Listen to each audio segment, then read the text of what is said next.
Croatia beat Panama 1-0 in Group L in Toronto to keep Croatia's World Cup dream alive and to eliminate Panama. It was a close game, Ian. Did the better team win in the end, do you think? Yeah, the more adventurous team, certainly the team with the more quality in the final third, they found a way, and they had to be patient. Of course, Croatia, we know through their history, they've always got these moments of brilliance that can occur every now and again in big games, and it has happened once again for them. And they needed to find that moment of magic. It was brilliant to see that second half performance. These substitutes made the difference as well.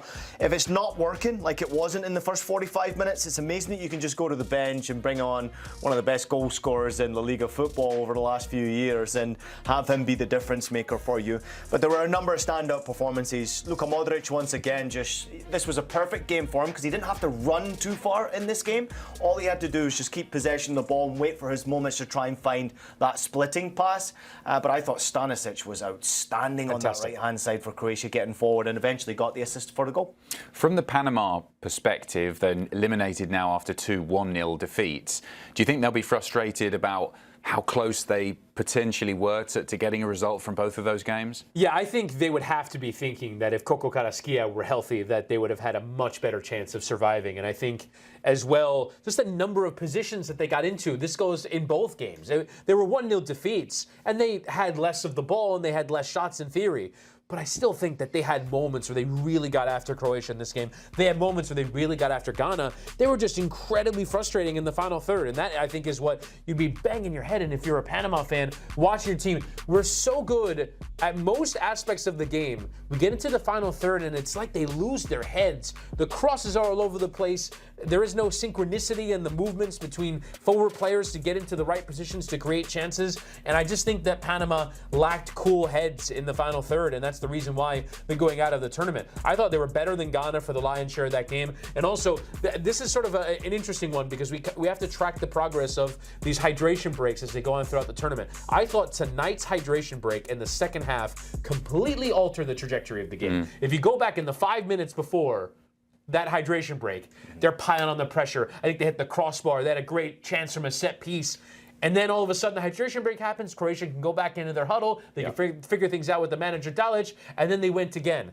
I think that was another one where this artifice of this World Cup, it was 72 degrees tonight in Toronto. There was no need for a hydration break. This artifice of this World Cup, I think, completely altered the game, and I think Panama might have been able to get one without that hydration break. It is a great point, especially when minnow nations are basically having a moment in the game. You know you've got 45 minutes to really get after it. Momentum is huge as you're building up. You almost feel a goal is coming, and then to have that automatic stop, to Chris's point of view right there, it's huge for a team like Croatia, where they can bring their players back down to earth. They can tactically reshuffle how to stop the momentum from Panama and then go again.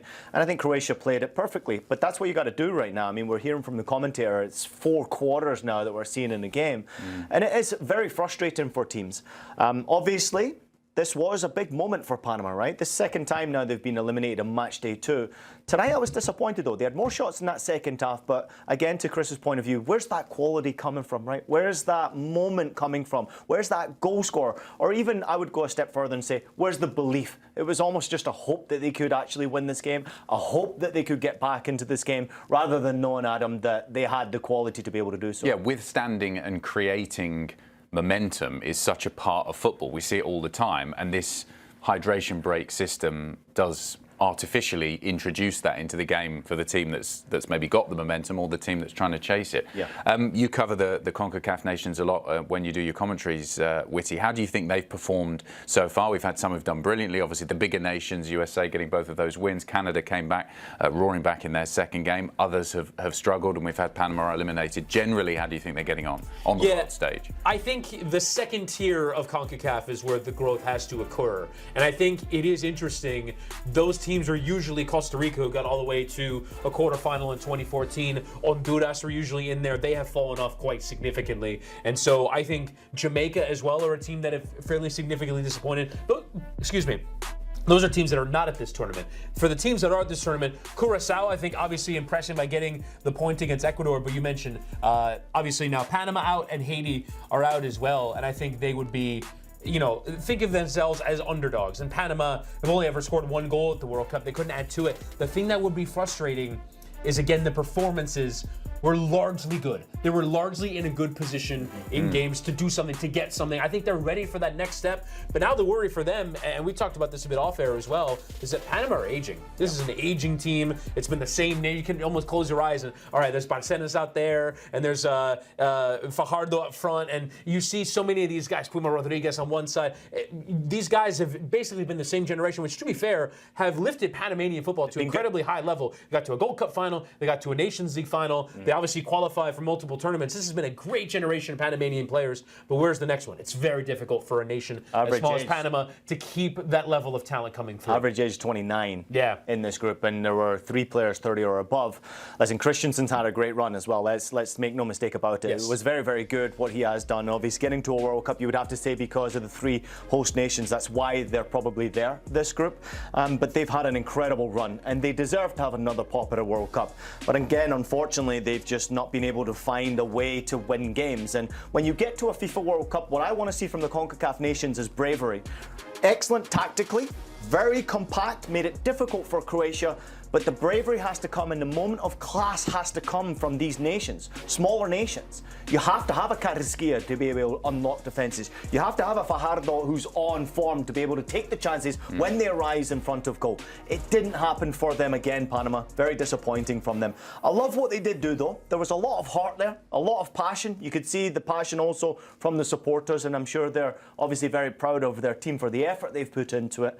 But I honestly think, like Chris does, that this aging group now is somewhat going backwards, and you have to now look at another generation of players, young players coming through. Where's that next group coming through that puts Panama back on the map again? Because if it doesn't happen, this will be the last time you see Panama at a World Cup for a period. You mentioned the age. They are the oldest tournament team at this tournament. Are they the oldest? They're the average age of the oldest. Yeah. Wow. Yeah, and I think when you now look going forward, this is one of the things about the 48-team tournament that I think will look different now into the future, is before, Panama qualifying for the World Cup was a one-off. You remember in 2018, they got there because the United States didn't. Yes. And they took advantage, and there was a goal that shouldn't have counted in their game. I'm not bitter about it. But there was a moment where it really felt like Panama, it was sort of a fluke. Now that 6 teams qualify, I think right now, you look at the table of CONCACAF teams, they're 4th. So it's about maintaining that project and then keeping it moving forward as well. Whereas I think if you look at some of the other teams, it's about jumping into that category. Panama are solidly in there. They perform well at Gold Cups. They perform well at Nations Leagues. Under pressure, though, Chris, because you've got to imagine that Jamaica, teams like that, Jamaica, Costa Rica, they will not be happy that they've not been a part of this World Cup, right? No. So you will see at some point investment going into a structure to be able to either find players or develop players to then rejuvenate yourself as an association or a federation. Panama have had a great run, and it's been great to watch Christensen. I think he's in large part the reason why they got 2018, and also considered what they did do even against the United States of America in a game that you called as well, Chris, that they've had success in. They've had big games and big moments with a quality team. Where I remember one game, I think they played in San Diego. They played the US off the park in San Diego that day. Gold Cup semi-final, Wow, what a team. Every one of them were just, they knew their role. But yeah, I'm with Chris. I think this team's gone backwards, but it's been lovely to see them play. I suppose also they did get a fairly difficult group. You'd class this as one of the tougher groups, and I actually think the way they've played, I mean, we can always say what if, can't we, when we look at the World Cup groups, but there would have been others where you'd think, okay, if they played like this, they probably would get out of it, at least as a third-place team. Yeah, I mean, look, I think they're going into any group, no matter what group they're drawn into, as either the 3rd or the 4th best team. The question is, when you play the other team that's maybe at your level, that's what the expanded World Cup can do. When they play Ghana come into this tournament struggling quite significantly. They come into this tournament trying to figure out their identity in their 3rd game under a new coach. You largely play well in the game, you have to go win it. You absolutely have to take a chance in that game. They were pushing late on in that second half. The final 50 minutes, I thought they were very good in the game. And again, it's just a shortage of quality in attacking areas. And, you know, one team has got Antoine Semenyo, and you're still trying to figure out what you're doing in attacking areas. And Carrasquilla was your man, but it can't just be reliant on one player. And there are players who are decent. There are players who've had their moments. We saw Cecilia Waterman score a goal against the United States, which knocked them out of the Nations League. They've had good moments. But when it comes down to it at World Cup level, it doesn't matter. We can expand the tournament to 64, to 128. A team like Panama is still going to have to approach a game as an underdog and take advantage of their chances. And they ultimately just didn't do it. Of course. Every tournament is a step, and I think we're holding them against the standard which they themselves have set. Right. But I still think that they need to improve when it comes to the final third in those decisive moments. Well, they did do defensively, right? They conceded 11 goals in the last World Cup in their group stage. And, of course, now you get to this point where they're not conceding goals. But I actually remember Trinidad and Tobago 2006. I was fortunate enough to play just ahead of the World Cup, play against that Trinidad team. And they had an element of just going for it, right? They were going to go and enjoy the moment and absolutely go for it. It may work for you. It may not work for you. I think maybe Panama did that in 2018, whereas this time they tactically tried to go in to not be beaten and not be beaten badly. They gave themselves a chance, but to your point, Adam, it's a very tough group. I had them finishing bottom of this group anyway, but they were almost close to getting something from both of those games, and that's a step in the right direction. Well, here's what our friends at SofaScore have rated the Croatia players. So the highest rating from Budimir, the goal scorer, who came on as a substitute, 7.8 he got, having scored that winning goal fairly early on in the second half. Ian, how much credit does Zlatko Dalic deserve, really, for that half-time team talk? Because it was a really tight, difficult game to manage. It was almost like a game of chess, wasn't it, in the first half? And he found a way through in the second. Yeah, listen, he's been with the national team for a long time now, and I think every single thing he says, these players listen to, and they basically abide by his ruling as to how he wants to play, how he wants to perform. If players come off, they know their role's done. If players come on, they know their role that they've got to try and get to, or the level they've got to try and get to. Again, he goes to his bench, and what a life of luxury to be able to turn to the bench and be able to bring Kramaric off the bench, and of course the goal scorer as well, Budimir. I mean, this is what Croatia have done. They have produced an amazing amount of talented players, and you've got a coach there that believes in this group, and this group believes in the coach, and magic can happen. I can't say that Croatia are the same Croatia of the past. They're not as clinical, they're not as dangerous, but they still are as talented, right? And I think that if you can get the very best out of these individuals, and as a team you can clearly see they stick together, there'll be a problem in this competition. Not many people are speaking about Croatia going far or deep in this competition. They're actually quietly going about their business in a very positive way. The England game was always going to be tough for them. This was a better defensive performance, and of course when you have as much possession of the ball as they did do against a team that sits back in a low block, you would expect that to happen. But I was waiting for these moments of magic, like where are they going to get that goal to break down that low block? And Modric was excellent once again with his passing. He always was going to keep possession of the ball. But Stanisic on that right-hand side, just waiting for that moment of magic. Budimir off the bench, scoring goals, doing what he does best. Became the oldest goal scorer in a World Cup for Croatia as well, replacing his assistant coach, Ivica Olic, who's on the bench for them. It's an amazing group, Adam. It's hard not to admire what Croatia have done. I mean, this is just spectacular to watch, and they continue to be so.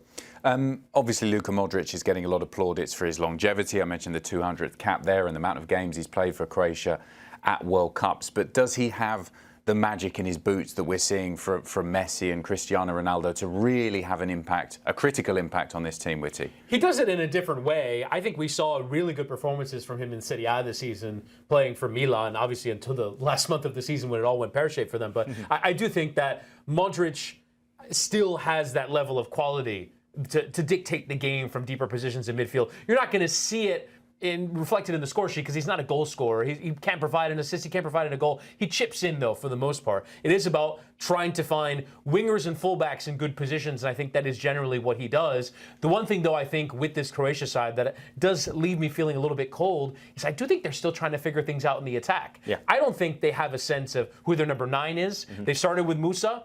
When he scores, he continues to play. When he doesn't score, he gets yanked off at halftime. They yanked Gvardiol off at halftime as well, which I thought was strange. I thought it was a smart move, though. Right, it was a smart move. Two strikers coming on, right? Sure, but I think it shows. I mean, Gvardiol is probably currently their best player. But if you've got Stanisic on the right-hand side and Gvardiol's not having as much luck, because Stanisic was having a lot of luck going against Blackman, right? We talked about that at half-time. That's the side you've got to keep going at. There's a weakness there on that Panama left side, so you've got to absolutely attack that best you can. So it made sense to me to take Guardiola off. Normally an attack-minded player too, but Stanisic was having such a fine game. I think he was the one they were relying on. Leave two centre-backs, let Stanisic go, and therefore you're going to have an extra player in the attack. It made sense to me.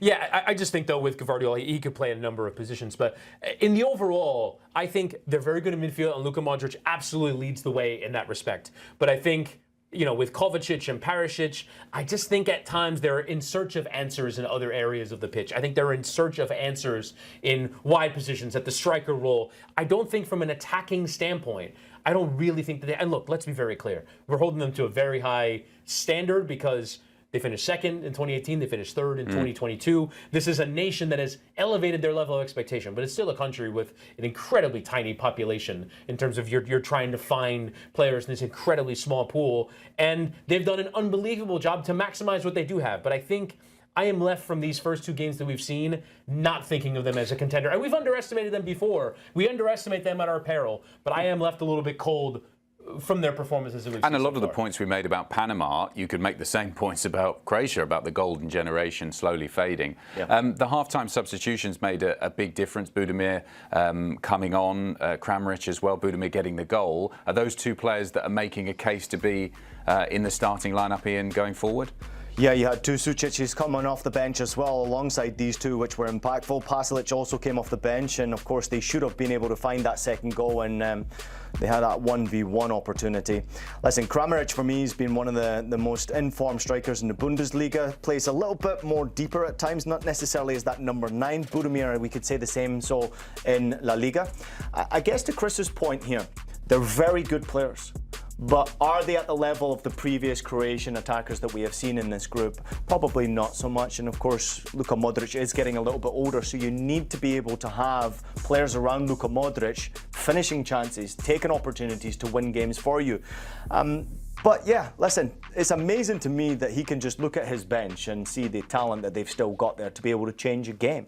How far they can go will probably be determined by how impactful their bench is. And in this game, the bench won them the game. Wasn't quite happening with the 11 they went out with. So yeah, they're a good side. And again, I go back to what Witty just said there. I can't believe I'm agreeing with him as much as I am on the show.